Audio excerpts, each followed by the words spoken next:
বীরভূমের মধ্যে অবস্থিত রামপুরহাট শহর, আর এই রামপুরহাট শহরের প্রাণকেন্দ্র পাঁচমাথা মোড়। এক কথায় রামপুরহাট শহরবাসী থেকে শুরু করে বীরভূমের শহরবাসী রামপুরহাট শহরে পাঁচমাথা মোড়কে প্রাণকেন্দ্র হিসাবে চেনেন। রামপুরহাট পাঁচমাথায় ঘড়িস্তম্ভের ঘড়ির 12টা বেজে গিয়েছে। কোটি টাকার ঘড়িতেও ভুল সময় দেখতে হচ্ছে শহরবাসীকে। শহরের প্রাণকেন্দ্র পাঁচমাথা মোড়ে ভুল সময় দিচ্ছে কোটি টাকার ঘড়িস্তম্ভের ঘড়ি। 2018 সালে ঘটা করে শহরের প্রাণকেন্দ্র পাঁচমাথায় লাগানো হয়েছিল সৌন্দর্যায়নের জন্য ঘড়িস্তম্ভের ঘড়ি। একদিকে সৌন্দর্যায়ন, অন্যদিকে সময় দেখা, তা আজ দুটিই বিফল।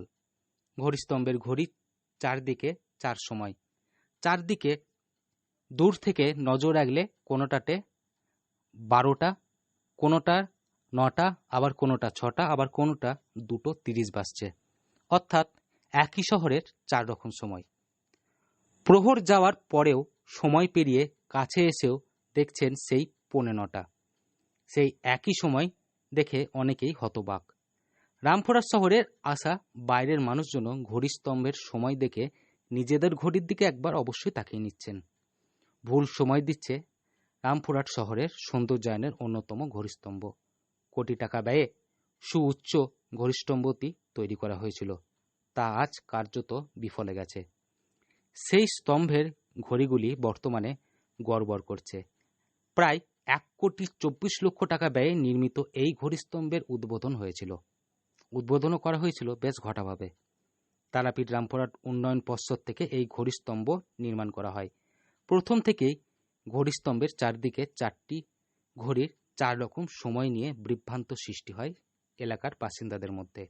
ঘড়িস্তম্ভ রামপুরহাট পৌরসভাকে হস্তান্তর করেছে। পৌরসভার দায়িত্ব নেওয়ার পরেও ঘড়ি স্তম্ভে সময় নিয়ে বিভ্রান্ত এলাকাবাসীর ক্ষোভ প্রকাশ করেছেন। স্থানীয় বাসিন্দারা জানাচ্ছেন, শহরের সৌন্দর্যায়নের জন্য ঘটা করে পাঁচমাথা মোড়ে ঘড়িস্তম্ভ করার ফলে যানজটের সৃষ্টি হয়। ফলে সাধারণ মানুষের উপকারের থেকেই অপকারই বেশি। তারাপীঠ রামপুরহাট উন্নয়ন পর্ষদ সূত্রে জানা গিয়েছে, 42 ফুট উচ্চতার ঘড়িস্তম্ভের সর্বোচ্চ চূড়া এবং ঘড়িস্তম্ভের বিভিন্ন ধাপে আলোর ব্যবস্থা আছে। ঘড়িস্তম্ভ নির্মাণের সময় থেকে অস্থায়ী বিদ্যুৎ সংযোগ নিয়ে নির্মাণকারী সংস্থা কাজ করছিল। পৌরসভা থেকে সেই বিদ্যুৎ বিল মেটানো হয়। আলো জ্বললেও ঘড়ির সময় গড়বড় দেখা দিয়েছে বারংবার। রামপুরহাট পৌরসভার চেয়ারম্যান সৌমেন ভকত জানান, ঘড়িটি মেরামতের জন্য ইঞ্জিনিয়ারের সঙ্গে কথা হয়েছে এবং খুব দ্রুত এই ঘড়ি আবার পুনর্নির্মাণ করা হবে। এখন দেখার বিষয় কবে এই ঘড়ি আবার পুনর্নির্মাণ হয়ে রামপুরহাট এলাকার মানুষজন সমস্যা থেকে মুক্তি পায়। বীরভূম থেকে সৌভিক রায় রিপোর্ট, লোকাল 18 বাংলা।